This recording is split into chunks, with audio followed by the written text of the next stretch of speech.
All right, listeners, buckle up. We're diving deep into a place where history and mystery collide. Fort Snelling in Minnesota. Get ready for some chills, because this place is packed with stories, centuries old, and some seriously spooky encounters. You know, what makes Fort Snelling so fascinating is that its story begins long before the fort was even built. Way before the imposing limestone walls and military drills, this land was incredibly significant to the Dakota people. We're talking about Beto. Peebo? Yeah, the confluence of the Mississippi and Minnesota rivers, right? Exactly, but for the Dakota people, it was so much more than just a scenic spot. I was reading about this. Beto was central to their origin story, like their Garden of Eden. Right. The Dakota people believe that life itself originated at Beto. It was their creation story, the very heart of their spiritual universe. Can you imagine the ceremonies, the traditions, generations upon generations connecting to this one incredibly powerful place? Wow. It must have been devastating when European settlers arrived and, decided to build a military fort right on this sacred ground. Absolutely. Initially, the fort was called Fort St. Anthony. Built in 1820, used locally quarried limestone. Wow. It was sturdy, imposing, but it was later renamed Fort Snelling. After Colonel Josiah Snelling, the guy who oversaw its construction. Yeah, him. And that name change, from a saint to a military leader, it really speaks volumes about the shifting power dynamics of the time. So Fort Snelling became a symbol of westward expansion, a strategic outpost, for trade and military control. But I was reading that it played a part in a much darker chapter of American history, too. Oh, yes. My notes mentioned something about a concentration camp. Yeah. Unfortunately, that's true. Fort Snelling was also the site of the Dakota concentration camp, Ah. established after the U.S.-Dakota War in 1862. Over 1,600 Dakota, women, children, elders, imprisoned in horrific conditions right below the fort. It's hard to even imagine. Disease and starvation were rampant. Hundreds died. It's a tragic event. It casts a long, dark shadow over Fort Snelling's history. It's hard to fathom the suffering, especially on what had been such a sacred, life-affirming site for the Dakota people. Do you think this tragic history, layered on top of Bito's spiritual significance, could be why the fort has this reputation for paranormal activity? It's a theory worth exploring, for sure. Many believe that intense emotional energy, especially from trauma and suffering, can leave a lasting imprint on a place. So, like, the echoes of the past are manifesting in the present. Right. And some visitors to the fort, particularly near the former concentration camp site, have reported seeing shadowy figures, described as somber and silent. Oh, wow. Perhaps reflecting the sorrow that happened there. That's a chilling thought. So are these the only types of paranormal encounters people have reported at Fort Snelling? Oh, not at all. There are also accounts that seem tied to specific individuals, like Fort Snelling has two well-known spectral residents, the woman in white and the phantom soldier. Oh, okay. Classic ghost story names. I'm intrigued. Tell me more about these mysterious figures. Okay, well, the woman in white is said to haunt the barracks and the officers' quarters. Witnesses describe her as a mournful figure in 19th century clothing, often accompanied by a sudden chill in the air and a faint scent of lavender. It's like right out of a movie. Some even report feeling a wave of intense sadness. That's eerie. Do we know anything about who she might have been? A soldier's wife? Someone who met a tragic end? It's a popular theory for sure, but her true identity remains a mystery. Okay, enough to make the hairs on the back of my neck stand up. Now, what about the phantom soldier? What's his story? He's often spotted on the parade grounds, pacing back and forth in a vintage uniform, but whenever someone tries to approach him, he just vanishes. Really? Just disappears. Gone. So strange. Do you think he's stuck reliving his military duties, even in death? It's possible. Maybe he was a dedicated soldier from the fort's early days, so devoted to his post that death couldn't stop him. Or, maybe something else is keeping him tethered to this place. We'll dig into the theories behind these hauntings a little later, but are you ready for even more unexplained phenomena at Fort Snelling? Okay, so we've got shadowy figures, a woman in white, and a vanishing soldier. Fort Snelling is a pretty haunted place, but I'm ready for more. What other kinds of strange happenings have people reported? Well, on top of those apparitions, people have reported a lot more general paranormal activity, like doors slamming shut for no reason, disembodied footsteps echoing through the halls, whispers in the dead of night. That classic spooky stuff. Yeah, the kind of stuff that sends chills down your spine. So are there any areas of the fort that are, particularly active paranormal hotspots? Two places, really. The visitor center and the underground tunnels. They seem to attract the most unexplained phenomena.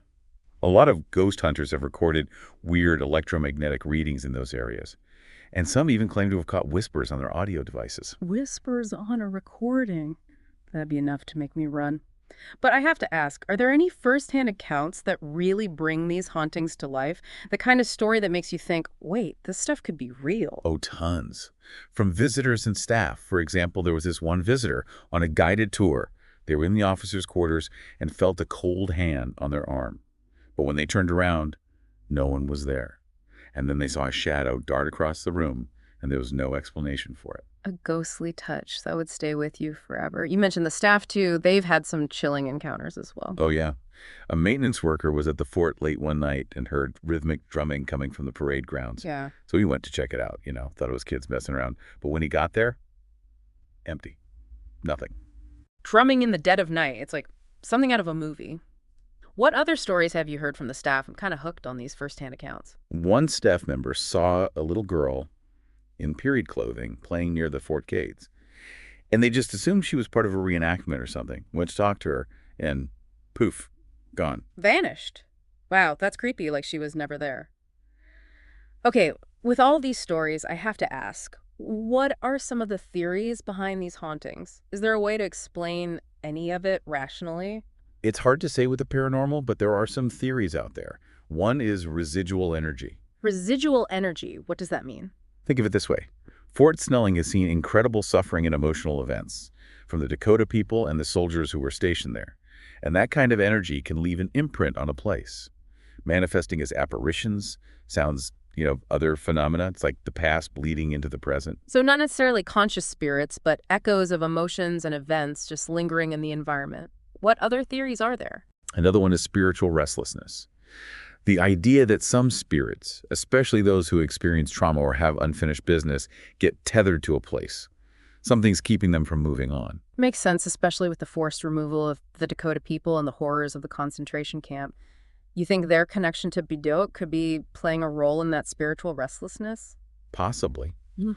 The Dakota belief system has a concept called Wakantanka. It emphasizes interconnectedness of all things, even the spiritual realm. So spirits lingering at Fort Snelling wouldn't be out of the ordinary from a Dakota perspective. That's an interesting point. Adds another layer to things. So we've got those theories, residual energy, spiritual restlessness. But what about the woman in white and the phantom soldier? Do those apply to them specifically?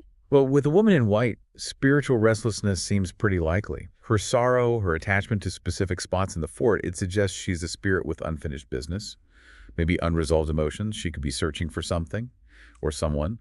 Maybe even just a sense of peace. It's a haunting thought. A spirit stuck in a cycle of sadness, searching for something they can't grasp. What about the soldier? Restless spirit too, or something else? The phantom soldier is more of a mystery.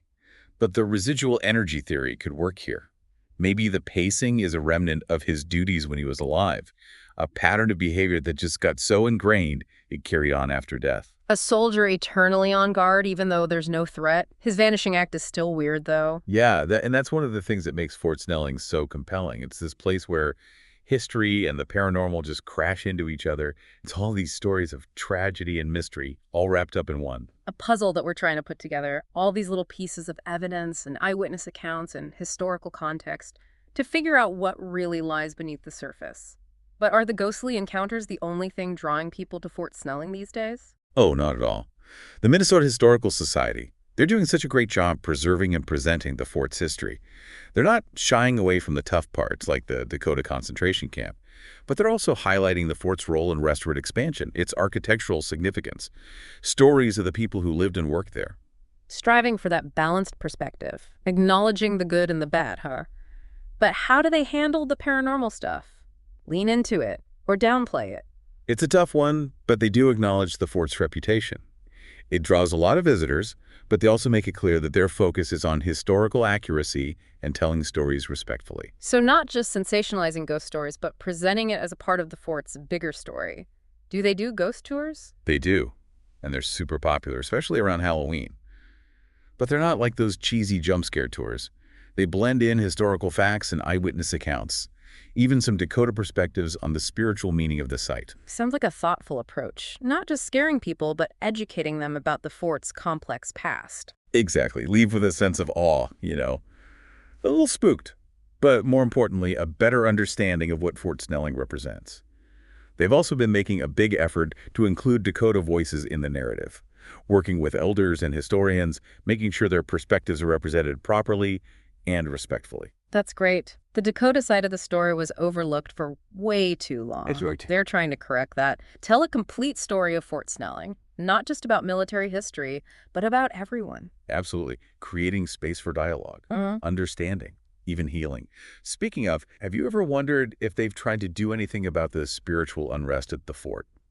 Especially with the Dakota beliefs and everything that happened there. I hadn't thought about that, but now that you mention it, it makes perfect sense. If some of these spirits are restless or troubled, is anyone trying to help them find peace? They have. Dakota spiritual leaders have done ceremonies at the fort, specifically to honor their ancestors' spirits, offering peace and healing. They're really powerful and meaningful. A step towards reconciliation, trying to find a way to coexist with the past. That's amazing. Acknowledging the wounds of the past, trying to move forward. Together, both the living and the dead. Do you think those ceremonies have affected the paranormal activity? That's hard to say for sure.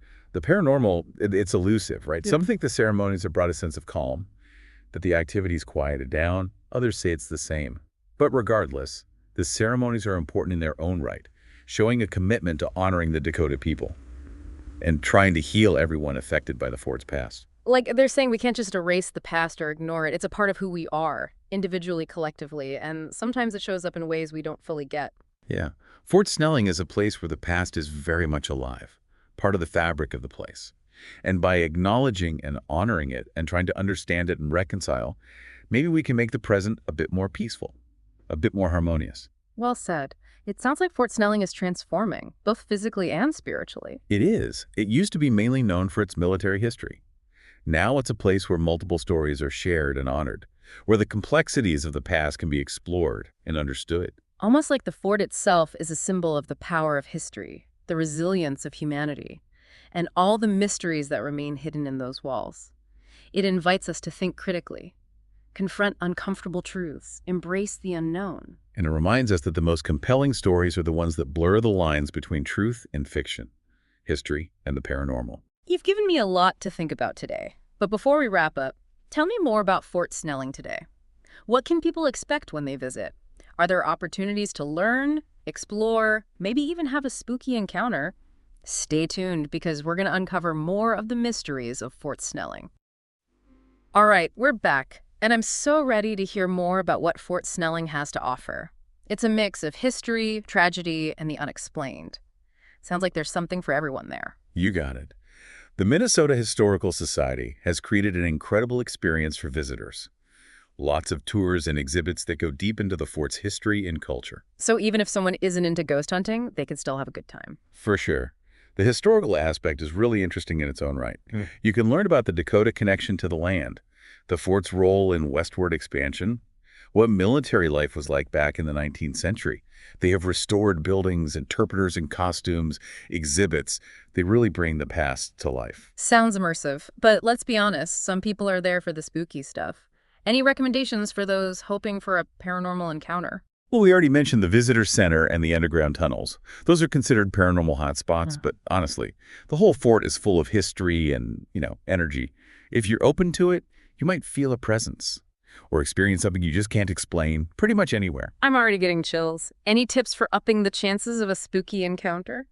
Take the ghost tours. The guides know their stuff. They'll share stories and insights that you wouldn't get on your own. Plus, they take you to places that are usually off limits. Like a guide to the other side. What about those who prefer to go solo? Any advice for the lone ghost hunter? Definitely bring a camera. Never know what you might catch. Oh, and a voice recorder. Some folks think spirits can use those to talk. EVPs, electronic voice phenomena. Ooh, spooky voices.